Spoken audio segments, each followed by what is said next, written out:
What's up, YouTube? We got another one for you. Kia, 94,000 miles, no oil change sticker, engine lights on.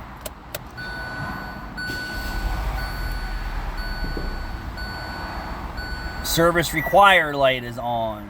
How about that? Service required light's on. So this customer with a 19 Kia Sorento was here a week ago. We recommended that they do required GDI service, a fuel injection service, replace all the coils and plugs, and it only had a cylinder one misfire at that time. And we said, hey, you should really do all this work. And guess what? She's back saying her engine light's on again with different codes this time. How about that? Cylinder 2 misfire detected.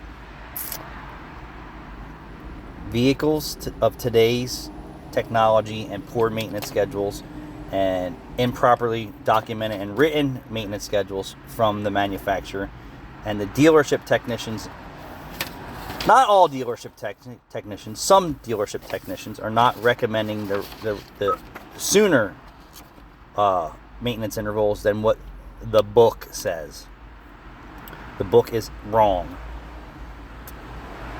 And I've proven it time and time again that the average customer's vehicle, different makes and models, cannot make it 100,000 miles without having a severe misfire enough to damage the catalytic converter. That is why the engine light comes on and flashes for misfire. You are at failure point, and this all could have been avoided.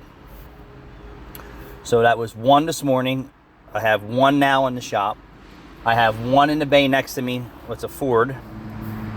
Turbo V6, cat efficiency code, cylinder misfires on 2 different cylinders with a random with 117,000 miles on it. All that could have been avoided if the customer actually did the maintenance work sooner than later. I'll get into that in a few minutes, but this car here, we're going to do an oil change.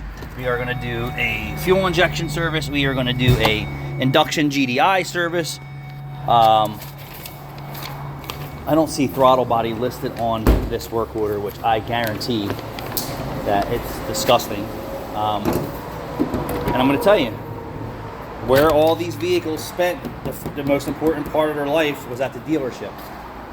At the dealership for the first 3 years, 36,000 miles. You can bet your ass on that. Here, Audrey, hold on. We're gonna pull the air filter out,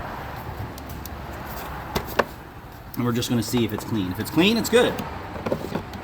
Actually, it's in good shape. Not a big deal, right? GDI requires maintenance. Not you can avoid maintenance. GDI requires maintenance.